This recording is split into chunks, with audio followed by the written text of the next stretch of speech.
Hello students, आज हम पढ़ेंगे क्लास 10 की poem a tiger in the zoo by Leslie Norris.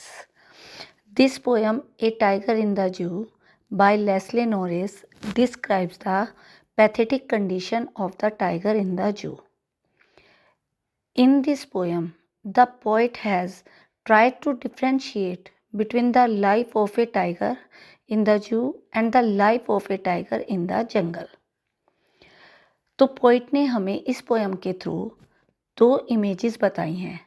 एक टाइगर वो जो पिंजरे के अंदर है, उसका बिहेवियर किस तरीके से हमें नज़र में आता है, और दूसरा वही सेम टाइगर जिसे हम उसके नेचुरल हैबिटेट में रखते हैं, तो उसका बिहेवियर है वो कैसा नज़र आता है।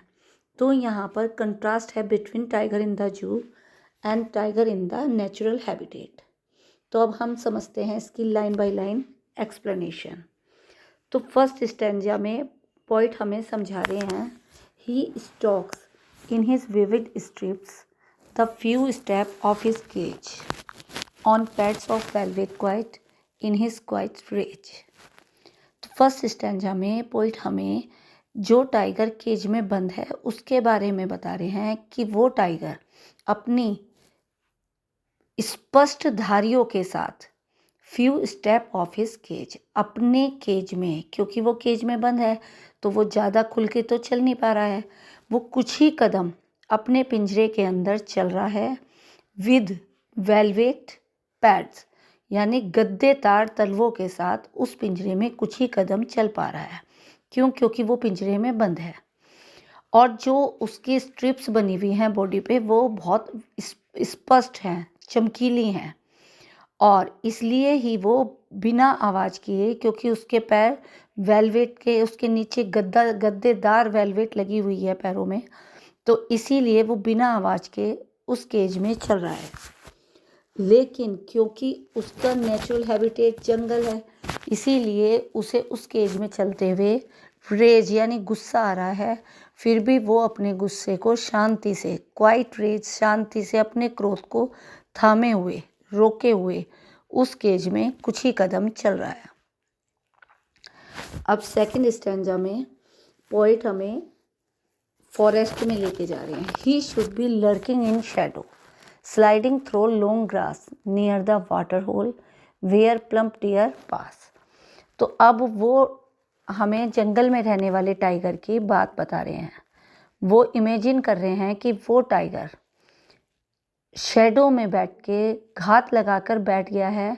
क्योंकि वाटर होल के पास, रिवर के पास, पानी के सोर्सेज के पास कोई भी वहाँ पर आएगा और वो उन्हें खा लेंगे। वैसे उन्होंने यहाँ प्लम्प डियर बता दिया है, हट्टी कट्टी हिरन, मोटी ताजी हिरन वहाँ आएगी और वो उस पर अटैक करके उसको खा लेंगे। He should be snarling around houses at the jungle's edge bearing his white fan, his claws terrorizing the village।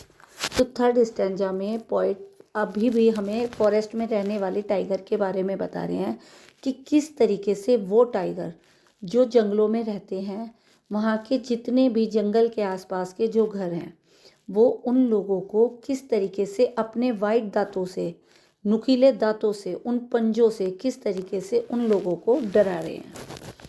और फिर फोर्थ स्टैंजा में वो हमें जू के टाइगर के बारे में एक्सप्लेन कर रहे हैं। He is locked in a concrete cell, his strength behind bars stalking the length of his cage ignoring visitors. अब फोर्थ स्टैंजा में पोइट अपनी मन की बात को लिख रहे हैं कि वो टाइगर जो जंगल में है वहाँ वो फ्री है।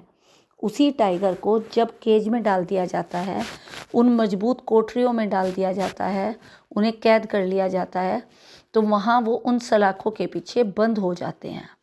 लेकिन उन टाइगर्स को वहाँ पे आने वाले विजिटर्स की कोई चिंता नहीं है, वो बिना परवाह के उस पिंजरे में चलते रहते हैं। जितने भी विजिटर आ रहे हैं उन सबको इग्नोर करते हुए।